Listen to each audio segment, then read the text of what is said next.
This video is Gizmo approved. If you got that reference, you are awesome. Why, hello there again, fellow agents. We are talking all things Tom Clancy's The Division. Thankfully, we have an update from Ubisoft. They recently visited Manhattan and they gave us some details about what to expect in the game, including an aircraft carrier museum and a lot more. Plus, in this video, I'm going to go over your top comments. Such comments like this. Obro says, man, I remember when you had 36k subs. You've come a long way and you deserve it, man. Also, why didn't you cover Dying Light? Please reply. Thank you so much for sticking with me, man, and expect some more Dying Light shortly. So remember, as always, use that description to skip ahead to the top comments, to the Q&A, to the brand new details. Use the description. It will help you out if you just want to find the information you seek. So, what in the world is it about this aircraft carrier, about these new locations? Well, in Ubisoft's recent update, which I will provide in the description below, they go into details about visiting locations, and here's what they had to say. In terms of interesting locations, there were many. Did you, for example, know there's an aircraft carrier permanently parked on the west side, now operating as a museum? It is also hard to actually appreciate the majestic atmosphere of places like Grand Central Station without actually being there to take it in. Central Park is another gem all in itself, a stark contrast with fantastic locals, especially during winter. So it appears we could be visiting an aircraft carrier in The Division. Now, I imagine that all the weapons, all of the jets and stuff like that would be decommissioned. You really wouldn't be working towards getting these up and running. You would be focusing on surviving as a group, and it would be really cool if this aircraft carrier was for the military factions, was for military survivors that really want to keep the United States military going, keep the history intact and that sort of thing. And also, I would really expect this to be a base of operations. It would make a great base of operations. Can you imagine going here and this is where you sleep, in an aircraft carrier, where you go to trade, where you go to shop? I just think that would be great. So I'm hopeful that this ends up being a base of operations for a military faction. That would be epic. And did you notice they mentioned Grand Central Station, and then they went on to mention Central Park, being a big contrast to the devastation that is most of New York City. It's going to be in ruins, so it's going to be, I would expect, very, very beautiful stepping into Central Park. And just imagine it during the winter. I cannot wait to see this game running. It will be a real treat stepping into Central Park, and it will give you a big different feel from the rest of the game. It'll be nice change for sure. Now, they mentioned that one of these buildings they actually visited is a faction building. They visited Grand Central Station, so I would expect that one to really be the faction building. It is very large, very open to do your shopping, to do your surviving. There's going to be, I believe, over 100 people all at once that you can actually see. Think Destiny's Tower for these base of operations, for these safe zones that you can visit.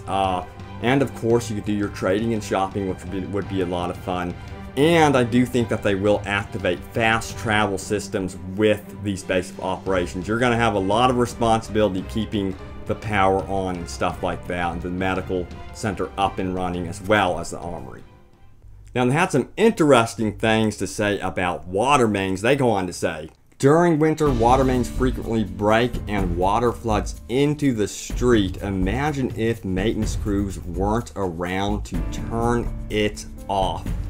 If you played The Last of Us, some areas were actually flooded in that game. It was so much fun exploring the city in The Last of Us, and then boom, you found an area that was flooded. I would expect this to be in the Division. It would be cool if this also had dynamic events. You were traveling, you were able to gain access to a central station or whatever, you know, going underground. You get familiar with locations, then you return the next day, and it is flooded. It would change everything. You'd have to figure out a way to get around it, and then enemies can ambush you, take advantage of the situation. So I'm really, really wanting to see dynamic events with the weather, with stuff like the water mains breaking. That would be so cool if this stuff actually happened in a dynamic way in The Division. Now for your top comments. So the first one is a good one. It got 11 upvotes, so we're going to read it right now. Critics Cave asks, will we be able to form some sort of team so friends can stick together and not kill each other but help each other? Or is it a basic survival system where we will all be on our own?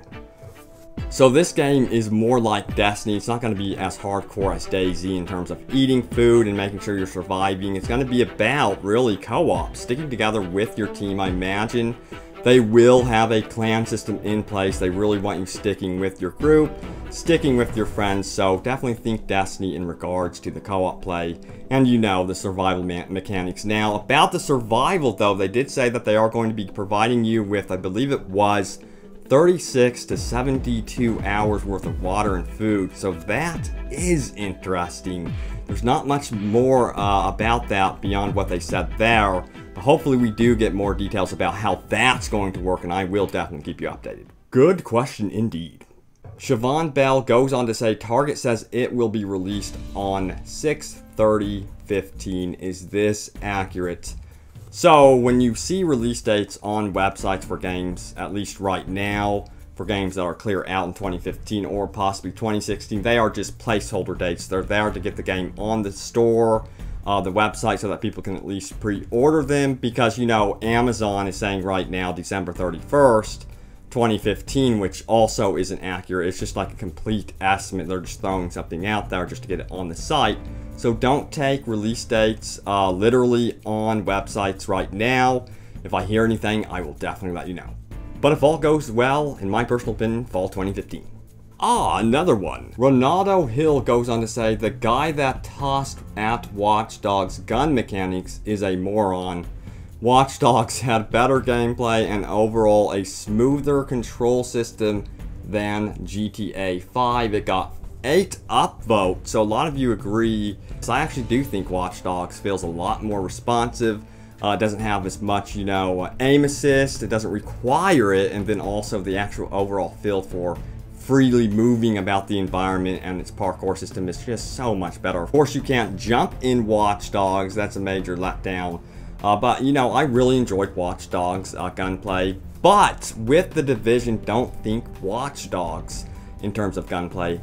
Think Ghost Recon Future Soldier. The team on Watch Dogs is completely different from the Division team, but I wouldn't be surprised if they were helping each other all out at Ubisoft. So I do expect good things for the gunplay in the Division. Oh, and here's a picture of Ryan as Walter White. Okay guys, so that does it for the Division update. Expect more news about the Division very, very soon. And again, we are still doing our Xbox One and PS4 giveaway. You can find out more about that in the description. Thank you guys so much for watching and your continued support. It means the world to me. Oh, and be sure to like, share, and comment.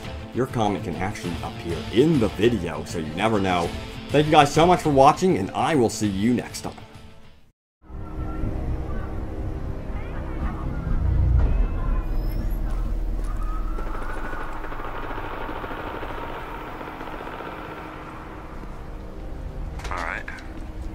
Empty. I heard that gunfire.